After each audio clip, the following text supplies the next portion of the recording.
you do today and how that may differ going into next week's mini camp, or what the progression is, what you're looking to do?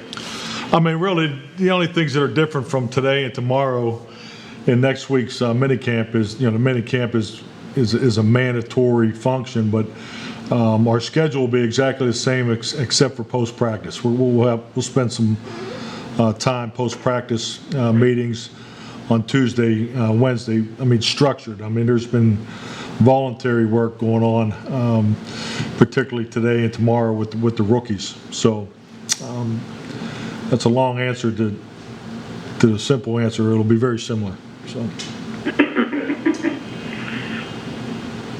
Mike, what do you think Randy Gregory's benefited from having this offseason program? It might be the first he's had since his rookie year. I mean, I think that's an excellent observation. I think if he was sitting here, he would tell you all the little things. Just having a chance to watch Randy work. I think it was in Thursday's work last week, just in a one-on-one pass rush instruction segment with AD. Just the questions that he was asking, and just to clean up the details of, the expectations of how we, want to play in certain schemes, but, just building that game plan, that pass rush game plan week in and week out. So I think it's helped him immensely. He looks very comfortable out there, and I think like the biggest thing for our defensive players is, and you'll see it today at practice, the communication is starting to look the way it needs to look. We're not where we want to be, and we just need this time on the field together. We can't just have enough of it, but just the way they're communicating and understanding what we want to do, and really because as an offense, defense, and even on special teams, you get to a point in the off-season program, and you especially want to get there before you get to training camp, where you're really focusing on what the opponent's doing, and really dialing into the details of the pre-snap mannerisms and the post-snap reactions of the opponent, and you can see our guys, we're starting to get into that mode, and just from my experience of off-season program, I always felt that the teams that went into training camp the best prepared are the ones where the players, okay, hey, we understand what we're doing. Let's really dial into the trends of the league, the conceptual understanding of what each situation gives you, and we're getting into that now, and definitely need to take it to a whole different level in training camp. When you look back and assess the season that Randy had last year, as you did with all of your players, what did you think of it, especially in the light of how long he was away from the game to perform at the level he did? And do you factor that in when you look at what he'll be able to do? I mean, definitely. I mean, when I looked at Randy's personal evaluation, I gave him 2 arrows pointing up. I mean, if you recall, I think it was 6 games. He was working, in an individual drills over there with Britt Brown for the first 6 weeks, and then we tried to integrate him, and just we're trying to be smart, and and I think that you get to the end of the season, you look at his production, you're like, well, Coach, why the hell did he play more? I get it, but if you go back to the path that he was on, not having a chance to work with him before that, he hasn't been on the football field, and so I think clearly his path last year was just he just continued to rise with every opportunity that he had. So now going through a full off season, I definitely think that he could be a premier primary player for us on defense. The communication you're getting now, is that what you missed most last year, not having off season because of the shutdown, the teaching and the communication? That's the biggest thing you missed?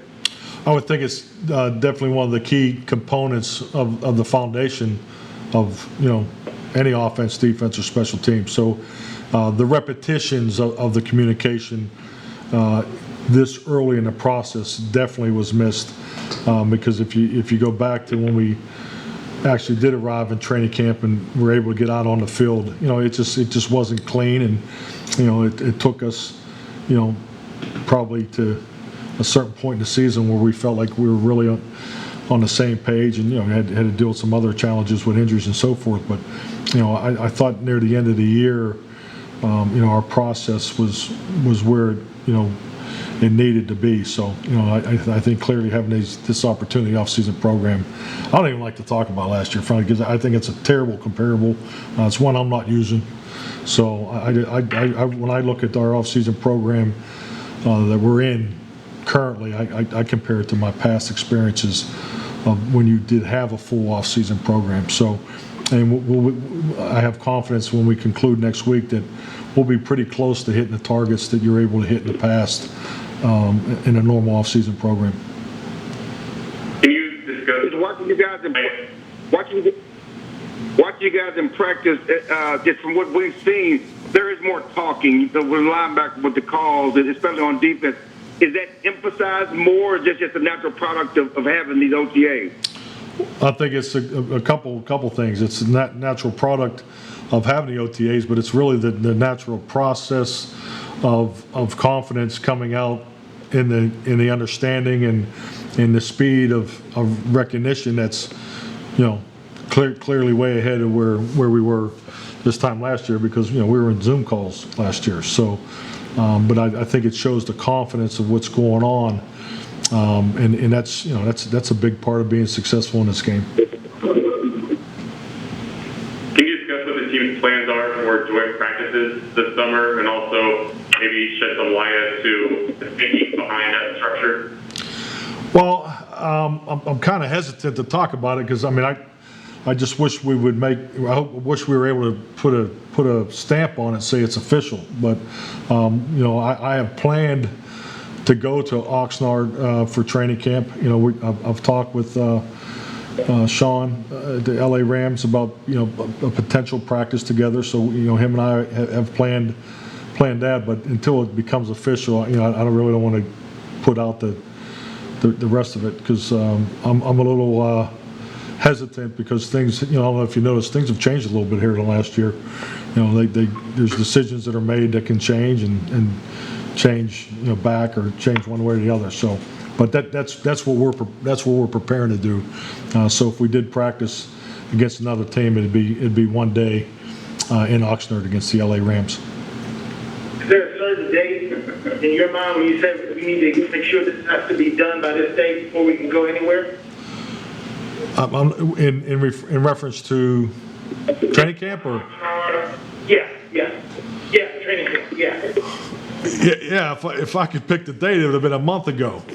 But I obviously don't control that, so I just got to prepare, and I had a chance to visit with Jerry quite some time yesterday, and we talked about all the things that we feel good about it's going to happen. So, but until we stamp it officially with all the the other things that go with it, I don't think it really should get into the detail of it.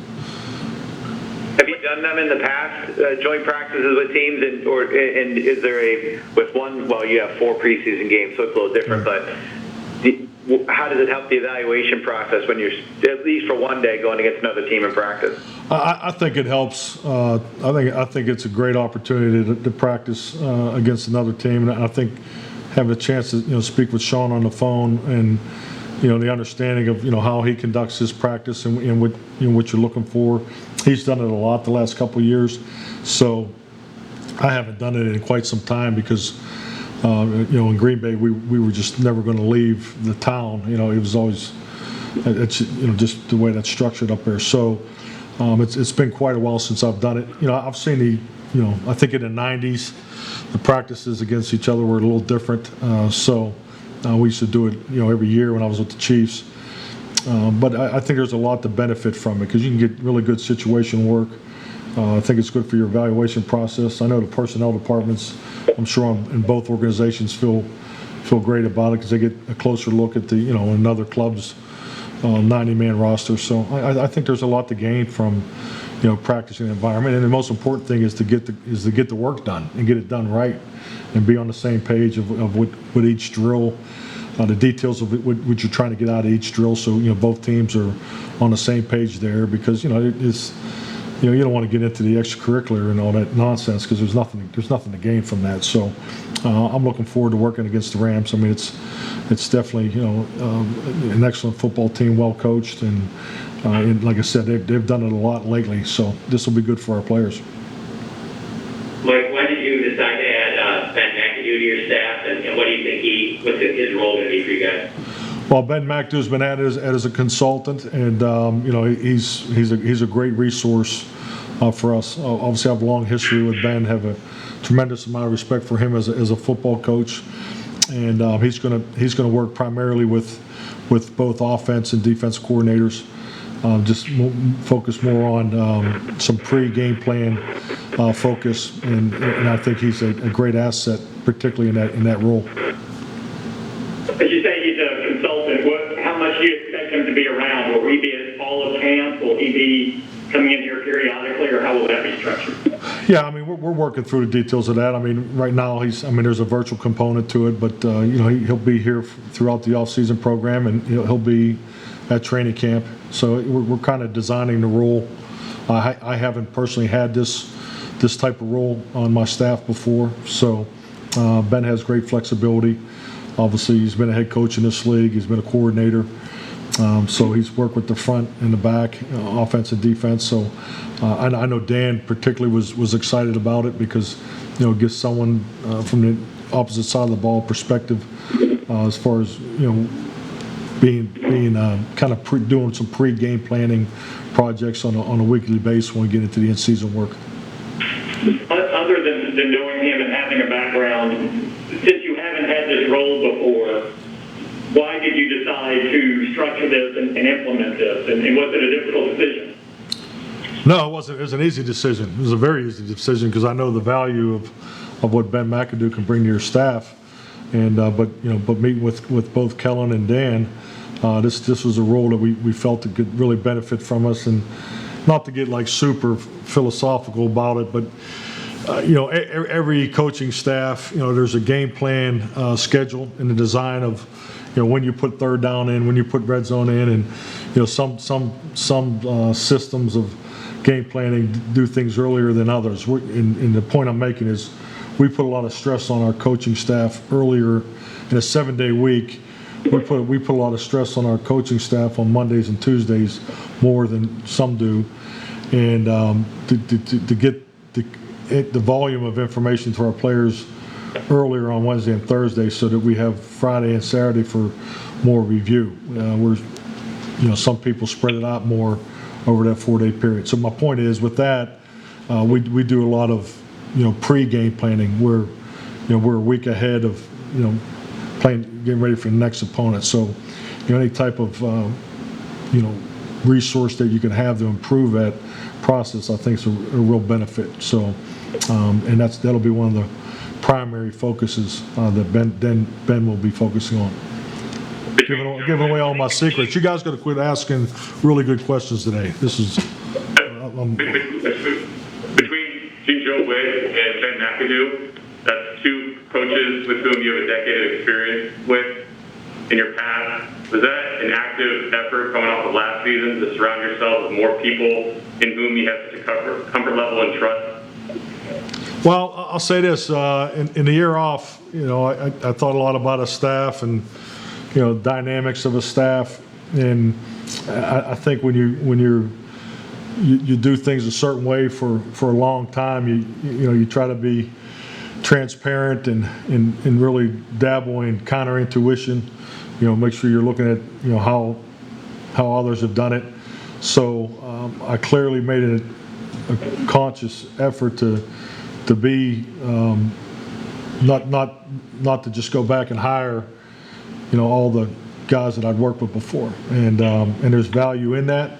I was really looking for new in some areas, but I think after a year of doing that, I think it's like anything now. I can weigh that against how I've done it in the past. So the value of Joe Witt, Ben McAdoo, and Joe Philbin, people that you've worked with, Rob Davis in the past, that they bring a tremendous amount of value to a program, because there's just, you're going to do things certain way that may not have been done that way before. So yes, this is definitely there is a consciousness of having people that because you really didn't get to change as much as I probably would have liked to last year, and I think it's normal for everybody just because of the type of season that we were in, and all the other things that were going on. So, and I feel like we're getting closer to what I feel like it needs to look like, and definitely having those guys being a part of it definitely helps. What are your Mike, what have you expectations seen for Van Der Esch this year? I'm sorry? What are your expectations for Leighton Van Der Esch this year? Leighton, biggest thing for Leighton is, and he's well into it, is he's in great shape. I think he cleared. I know my time working with him.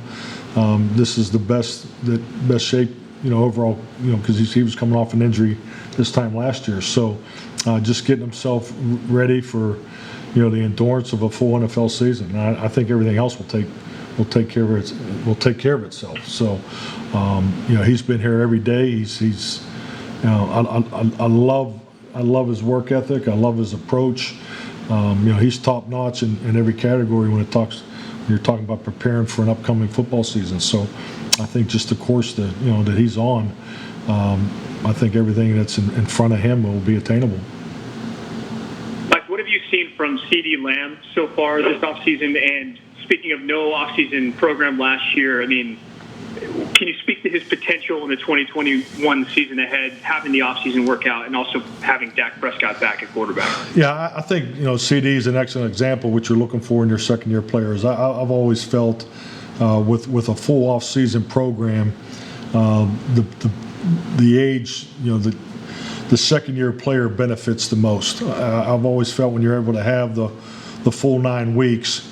And I've always referred to it as the second-year jump. You got to see the process, because every rookie comes into this league, their opportunities are usually different than most others. Some guys get a chance early, some guys don't get a chance till late, some guys don't get a chance at all outside of special teams. Their starting lines are different coming out of college. They're on different experience level, different planes there. But now that once they're able to go through a full season, they have an understanding of the landscape, the expectation, what's expected of them, and then you get into a full off season.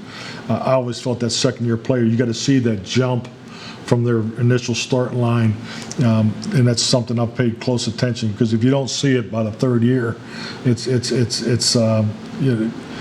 probably an uphill climb for that particular player. So, and to answer your question, I see CD making that jump. I mean, you can see he's very comfortable, very natural. We've been making a conscious effort to make sure the receivers play all 4 positions on offense, inside, outside, and the 3 spot and the 3-by-1. So, even Tony Pollard's been playing some receiver, as far as some of the things we're asking him to do, moving him around and so forth. So we're just trying to really expand everybody's understanding conceptually in the offense. I mean, we're talking about the pass perimeter right now, and I think CD is definitely, you see him making that move that you like to see in your second-year players. Mike, with Tyron and Leo Collins back, do you get a feeling that you'll actually see the offensive line you expected to when you took the job, even though Travis retired not long after you took it? How much did not having both of those guys basically for a full season impact this team as you look? Even though I know you don't want to look at last year. I mean, I'm loving the positive vibes. They look great out there. I think Tyron is, just going off of last year's experience. I mean, I've never seen him smile so much. And I think probably a big part of it is he's healthy. He's pain free. He looks great. I mean, LC looks great. The big man can run. I mean, you watch him go through the workouts. We definitely we're a different line when those two guys line up. There's no question about that. So it's great to have them out there just on an individual basis because of what they've gone through last year. But it definitely makes our line, our whole process up front, move a lot smoother. You can see their experience. You can see obviously the comfort they have, with Dak when Dak's in there and the command that he has. So it's great to have those two guys here. We didn't see much of Zach Martin last week when we were at that open practice. Where is he physically today? Can you provide any context to his offseason? He had an injury to close last season. Yeah, he just has some little stuff, and we're being smart with Zach. I mean, obviously he's played, he's got a lot of snaps. He's played a lot of football, but he's here every day. Sits in the front row of the team meeting today. So, he's doing great. I mean, Zach's I don't know if Zach even took a week off after the season. So he's here every day. Great leader. Obviously, he's front and center on everything, but just being smart with him on the on-field work. Mike, what's Micah Parsons' adjustment been like with veterans the last couple of weeks since rookie camp? It's good. I mean, I think to be expected. He understands football. I mean, he's a natural at that. You can see some of the things. You can see that. There's an RPO last week in practice he almost picked off. So I mean, you can see the ability and just the instinct, the way he can react and get off the spot, at the linebacker position. So you're going to see. You just pay attention today. So I'm going to quiz you next week, but he's going to play a little bit outside. You'll see him rush a little bit, come off the edge today. So we're just going through our installs, our concepts, but he's fitting in real nice right now. You mentioned Pollard taking some receiver work. Is that just a way to come up with more ways to get him involved? Sorry, Todd. We got a few guys that were nicked, so too, our numbers were down. We had a couple guys that are under the weather, with the allergies and some of the stuff that's going on right now. So our numbers were a little thin in it, but it gives us the opportunity to rep those concepts with Tony that we didn't do a whole lot of last year. So it's a combination of both those things. How does he look doing that stuff? He did it at Memphis a little bit, obviously, but. Oh no, yeah, he's natural. Yeah, I mean, he looks very natural. I mean, Tony's an exceptional athlete. Looks very comfortable in the space alignments and assignments that we ask him to do. Dan Quinn's treating him as a receiver, so I think that tells you how he looks. So. I was curious, when you looked at defensively the work in the red zone last season, how do you improve in that area? I mean, how do you envision making a step in that area? Well, I think it's like any situation. It's, especially down there. I mean, you got to win. The normal down and distance is, the win-loss last year was not, nearly what it needed to be. And it obviously starts with the run defense. So, the production on normal down and distance, and get the sticks tilted your way is the starting point. But what we're going through right now is really just trying to get the schemes tightened down. The red zone coverages and the red zone calls, and it's we're in install 5 today. So we got 5 today, 6 tomorrow, and we'll do 7 and 8 next week. So we get those in, and in 3 of the 8 installs are red zone driven. So I think that tells you the importance of it. So we can't get enough of these reps. So this has been good, and I'm clearly confident we'll be better than we were last year. Will be a 2-day minicamp next week or a 3-day minicamp next week? 3-day minicamp. Tuesday, Wednesday, Thursday. Yeah. The 2 installs. How does that work? Yeah. Well, hey, it doesn't hurt to review. Fair enough. Sounds good. Good. Thank you. Thanks, Good to see everybody.